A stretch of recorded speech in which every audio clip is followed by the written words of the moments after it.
Back at the bus, back at it again with another episode review of Alex Cross or Cross from Amazon Prime Video.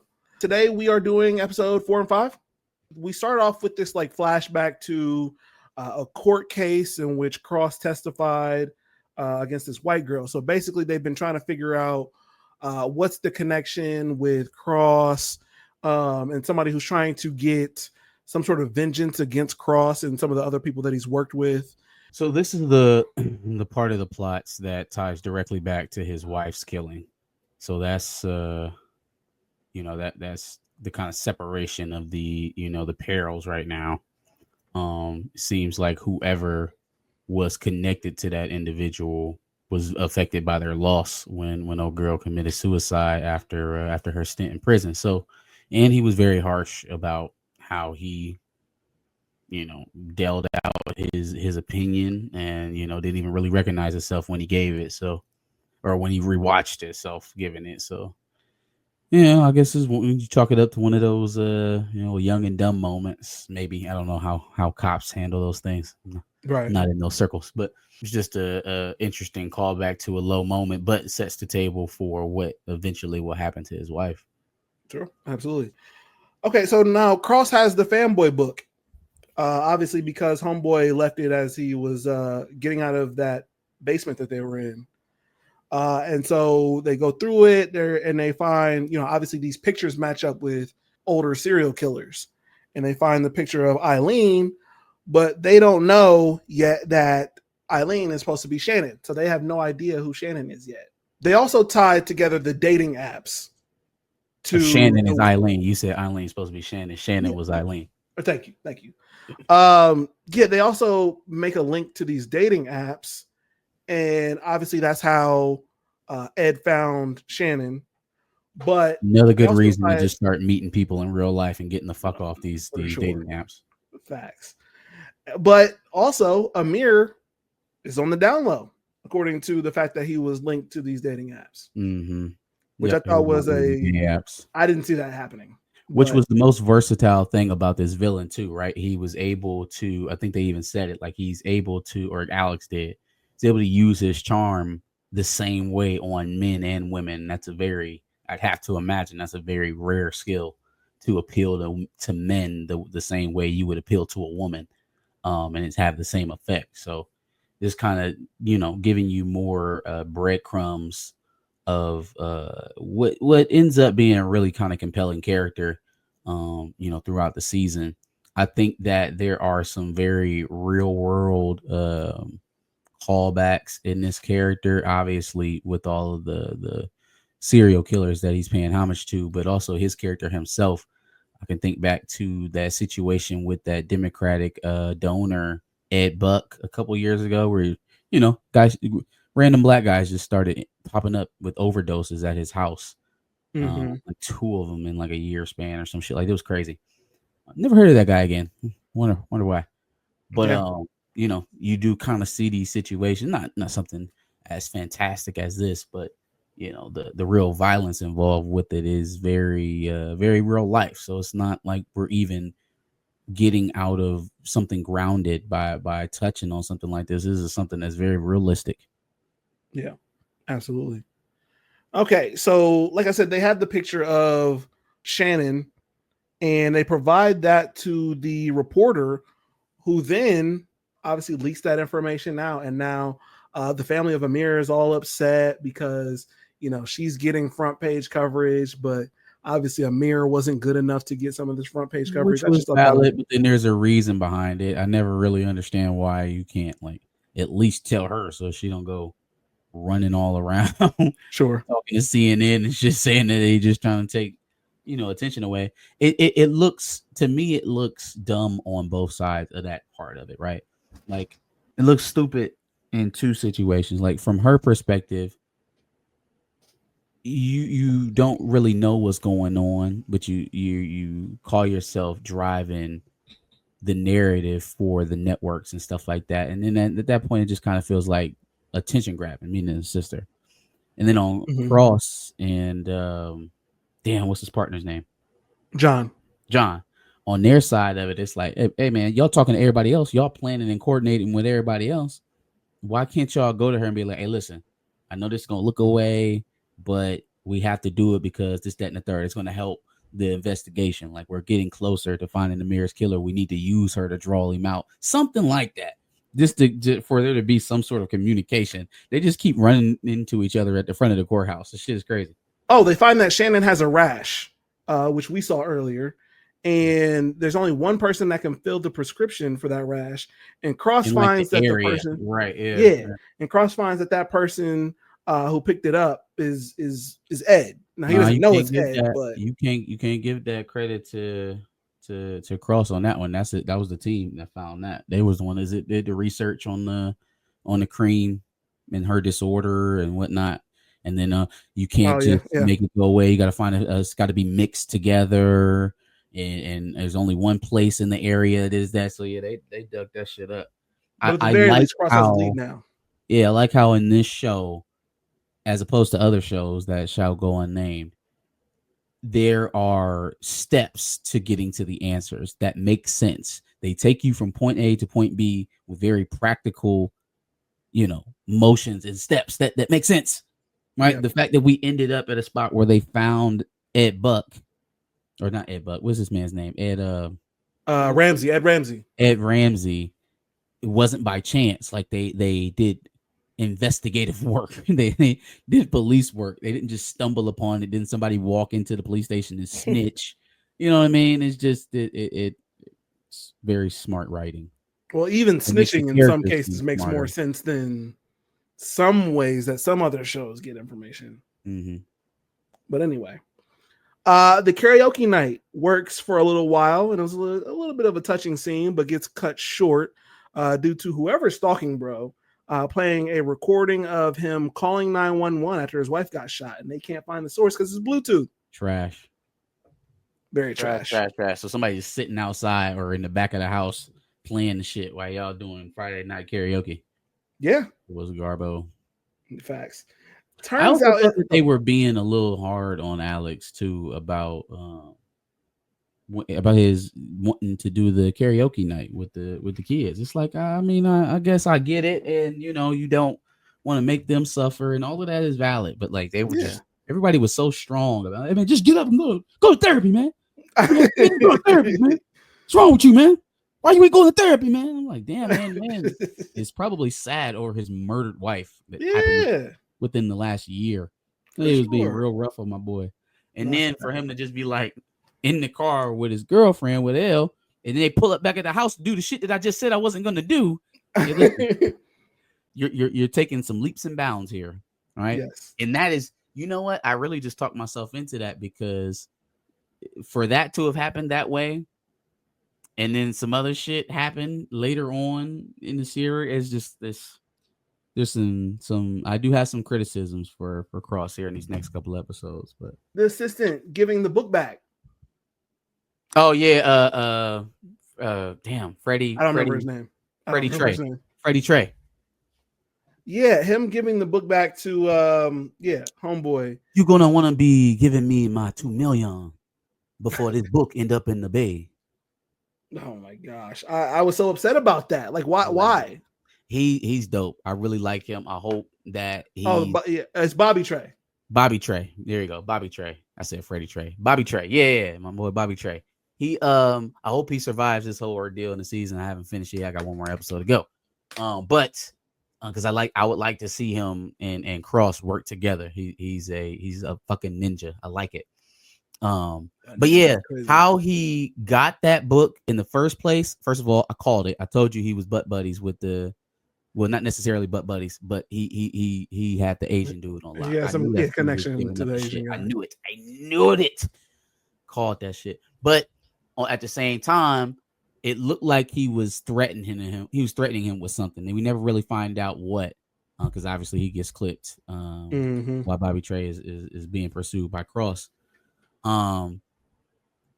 So, but at that point that Cross finds him at the thing, right? At the bridge, getting ready to jump. So you put a tracker on the book, right? And then you brought just you and John. Mm-hmm. You ain't think it would be smart? Like, wait, what if he runs away from us and we're in pursuit, and he hide the book somewhere, and he ditches the tracker? Or what if he gets away from us with the book and then ditches the tracker? Like, you don't want to have a bolo set up around him already. This is one of these. It's probably Alex Cross is too smart for the writers. They've written a character that's incredibly smart. He's Jimmy Neutron smart. He wouldn't have left that detail out. He wouldn't have left it. Hey, well, we got this great plan set up, but as long as he doesn't run away from us, we're great. That absolutely would not have been an avenue, I think. Yeah. But hey, slight oversight, I feel like. But it just didn't make a whole lot of sense to plan. We're gonna run in at a frontal assault with nobody bookending him. If he escapes us, it's crazy. They knew that dude was the one stealing the book by the time he took it. They had to. They see him there with him.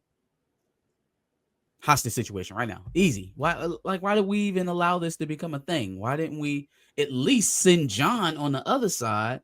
And Alex, I'll go in front. You know what I'm saying? I'll follow up. Why are we both in the same position? It didn't really make a whole lot of sense to me. Yeah. Okay, so it seemed like episode 4 for the most part was like a laundry list of things just kind of happened. Episode 5 was mostly centered around this dinner party where we even see in the plans where he's sparring with John. Basically, they set up this whole thing, right? Alex is supposed to go to the party to find out more information about Ed. And then John's supposed to go to Indiana and find some more like background information, which he does a really good job of. But I guess in this case, we could just kind of talk about what goes on at the birthday party, in the sense of, I feel like, there was a lot of go back and forth happening between Ed and Cross, right? Of course, yeah, because they're poking each other throughout this entire party. Yeah, Cross was trying to let him know I'm on your ass. And then once he realizes that he knows, then now he's going to flex his muscle, because that's what he's been trying to do this entire time, right? He wants him to know certain things. He wants him to see it. Now that I'm thinking about it, whose hair was that? Because at first I thought it was Ramsey's, but Ramsey wasn't the one breaking into the house. So whose Caucasian hair was that on his dead wife's scarf that her son was wearing? I don't even remember if we found out yet. Yeah, I don't think they ever said. Because I think that's tied to whoever is stalking him. Well, I have the belief that whoever's obviously stalking him is not also Ed. No, it's not. They're not. So, we know that that's not the same people now. Yeah. So, that's, I guess, my thought on it is that it's just somebody completely different, but who knows? Okay. So yeah, John is going to Indiana. He goes to this diner, meets up with this guy who's supposedly Ed's friend. I guess my biggest question is, what the fuck is going on with these damn birds and these the feet that he's cutting off and shit? And he's a serial killer. Of course, he has some dark checkered past from his childhood. Good Lord, that's just weird. But you're right, he's a serial killer. I guess I can't sit here and expect to understand what's going on. The Mickey Mouse Club or something. Cross's chief was at Ed's party. Yes, she was. And I was zeroing in on her so early. I'm like, oh, she corrupt. I'm like, what is going on here? She's in on it. Look at her schmoozing with Ramsey. Yeah. Oh, yeah, it's old girl. And they did a very good job of laying the breadcrumbs. She was trying to stop the investigation. She was very non-committal about Alex's theories. It wasn't until she was forced to go with that angle that she actually relented.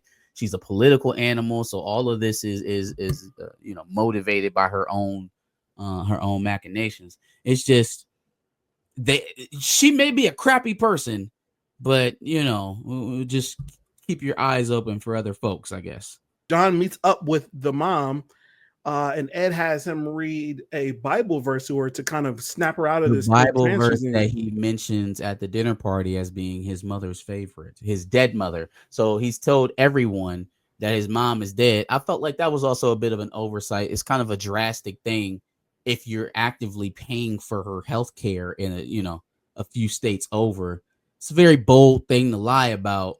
Sure. I guess you're just taking it on faith that no one's ever going to look into it. But that was part of that arrogance a little bit as well. But yeah, that gets her out of her, out of her fugue state, and she's able to be lucid enough to record that video for Cross to use. Now, there was a few things that happened in the house that I absolutely hated, that Yes. made little to no sense. Sure. And I am so, man, I was hot. I was so hot in this episode. So first of all, right, Cross goes into his office, Mm-hmm. stays there a very long time. Now, I don't think, again, this is the superhero like intellect that y'all have written this man to have, that he honestly believes he's going to find something that's going to stick in this man's office that's accessible to you at a dinner party. You didn't think that. So the fact that he stayed there so long and they had to have that conversation while he was in that room, like he was there long enough for him, for being Ramsey, to find Elle, then go to the part of the house that he's at, and then catch him while he's still behind the desk. Right. It felt like he caught him off guard a bit. And Oh, for sure. if he's going into that part of the house specifically looking for something, you would think the last thing he's about to do is get caught in the room. Mm-hmm. But they stay there for a moment. They have their banter. My wife had the theory. I was just gonna say they do have that banter, and then they have a shot of whiskey. They have That's some what I was whiskey. getting ready to say. Oh, okay, Yeah. okay, got you. My mom, she had the theory that he poured him that expensive liquor to get him offset, right? And knowing that we've already seen Alex lose his temper a few times in the series when he's sober, that's only going to assist that. Somehow Ramsey knows all these personal things that are actively happening in Alex's life that still didn't manifest as to why he knows that, why he knows what kind of whiskey he likes, why he eventually knows that he's calling into the smooth jazz radio show as Isaiah. Like, those are things that are happening in real time. So you would think that he's being surveilled somehow, and it hasn't revealed itself how. But knowing that he knows that, then he probably knows that Alex blew up on dude at that dinner party somehow, and knows that he's quick tempered right now in the aftermath of his wife's death.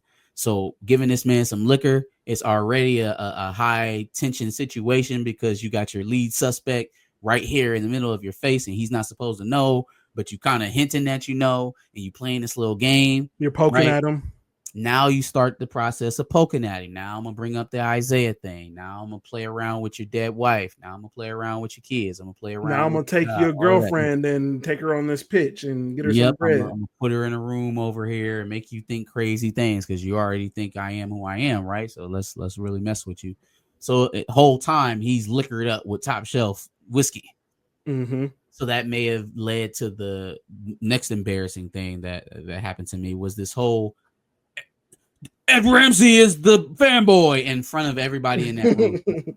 Like, there's a person who could adjudicate that in that room. There's one person that can assist you. You didn't tell her in private. You didn't pull her aside. You didn't involve her in your investigation.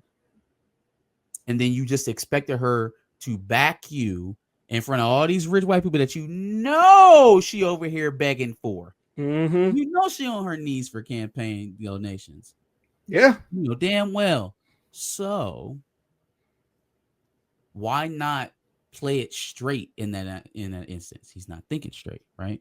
His emotions are bubbling. He has an equal intellect on the other side, and he's being prodded. So with that being said, I felt like taking the drink, killing it, not holding your liquor. These are all things that are uncharacteristic. Maybe they're still telling us that he's not fully him because of what he's dealing with emotionally. That could be part of it as well. There have just been parts in this show. Put that up against one of the very first scenes we seen from Alex Cross, right? The guy in the interrogation room. How extremely he used confident emotions against him to get the confession. I did notice that there was some uncharacteristic hubris or just ego in the way it came out of nowhere too. He doesn't really, like, I don't even think it was ego that made him fight dude. I think I guess, yeah, sure. It was a little bit of an ego trip because he was talking shit about cops, but it also was a little bit of, I think you're a poser. Like, I think you're a phony. I think you're a fraud, which is the He called him same that to thing his face. about Ramsey. Yeah, he says the same thing about Ramsey. So maybe it was the same thing. But I don't know. At that point, in this point of the series, I didn't expect to see that. I didn't expect it to be that easy to dispatch him. Sure. Well, that hubris obviously plays into how he gets obviously publicly embarrassed and shamed in front of everybody once the video, that that Ed Ramsey, I guess, told Pendleton to drop came out, and obviously now everybody's ashamed and don't fuck with Cross. One thing that I didn't want to skip over though, Shannon fought her way out of the chair. So she got that little glass shard and got her way out of the chair and started fighting with bro right before the video comes out. I thought that was, gave him a jab, gave him a poke, cut her face, bought herself some time.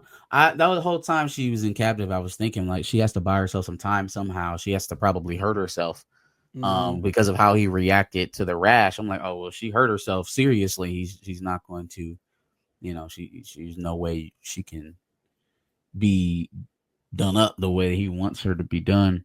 right. Yeah, she almost got away. Also, the last thing, the fights between L and Cross at this house were stupid. They were dumb. They were dumb. They were over there arguing like fifth graders. It was so stupid, right? So obviously something's going on when Ed starts calling him Isaiah and doing all that other shit. She like, oh, he talking about you. Like, yeah, this don't make no damn sense. What's going on? You tell her? You tell her that you're at a dinner party with a serial killer. Okay, so let's see how that's going to play out. First of all, her dragging that information out of me, knowing that I'm here investigating, and then copping an attitude. I'm sorry. Maybe you just haven't been dating this police officer, this detective, very long. Do you think that you have the right to privilege information in investigations? Do you think that if he's investigating one of your close friends that you're spending time around, that he's supposed to tell you off a turn, and it's some sort of relationship flaw if he does his job and doesn't release confidential information to you, a civilian? His wife or girlfriend be damned. You're a civilian. You can't know. I will shoot her the tiniest, very tiniest little bail, and that obviously the first thing we saw before he changed his mind was that he hit. So like, I'm thinking they're kind of using that as a vulnerable and like a moving point in their relationship right before he basically lies right to her. That's the only bail. Literally have to lie to you. Not only can I not tell you legally, but in terms of my vested interest in going, like the whole point is to get information on him and make him sweat. You can't know about this, and I do that. You cannot be aware of what's going on here, and I be successful. And that shows itself immediately after she finds out. Immediately. She finds out she's shitting herself in the middle of the fucking party. She crumbles so bad. Her into the room. Cross loses his shit. Now he in the middle of the damn party saying that Ed Buck is the fanboy. Or, god damn it, Ed Ramsey is the fanboy. So he never should have told you. You should have never had the expectation to have been told. All of it's bullshit. All of it was trash. And then she's like, you. First of all, you know what the worst part of it was? She left Alex there. You know who else she left there? She invited them damn kids there. So you brought them kids in there to sing for these white folks. It's a child predator in there because, oh girl, the senator's husband is a boy toucher. And then a serial killer. You found out and got the fuck out of Dodge, left your boyfriend and the kids, didn't tell anybody else to get out. Hold on. You're mad because I didn't tell you about an open investigation. You made it worse. Then you leave without telling anyone else that came here with you or associated with you to leave.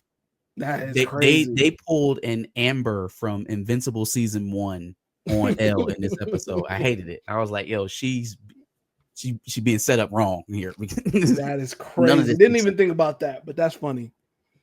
Yeah, there were several parts of this episode specifically that just, again, because I felt like his hubris, I guess, for lack of a better word, came out unexpectedly. I wasn't fucking with it, and then yeah, that makes sense too. So I don't know. Any other thoughts on 4 and 5? So the preview lets us know he's going to be doing some investigating in seasons or episode 6. I guess I can just let you guys know I've already seen it, but he'll be doing some things with his son, some relationship building there. The aftermath of the video coming out, obviously that's not going to go over with the person who initially reported Alex for that incident. So you'll see how all that unfolds, and we will continue to track Buck. I believe, Ramsey. I believe Bobby Trey makes an appearance back in this episode. The next one up. Back from the Bayou after my I was gonna say he could not be from New Orleans. Was canceled.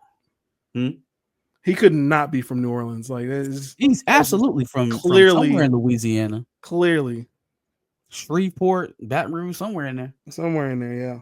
You see, I'm from the bottoms, and I can tell the difference. And if it's here ain't legit, I will be coming back, and it won't be no give me my money back type of conversation. And then he was just kidding. I was like, okay, all right. I'm just fucking with you. All right, man. I got my hand on this tool underneath this counter, bro. You relax. Right. This is DC. Relax. Yeah. But anyways, give us your thoughts on episodes 4 and 5 of Alex Cross. Going very well. Most of the way through the series, everything is mostly good. A few bit of criticisms I have. You let me know your thoughts. Put it in the chat below. Make sure you like, share, and subscribe. Come back next week. More than likely, we'll be finishing out the series. Absolutely. Peace.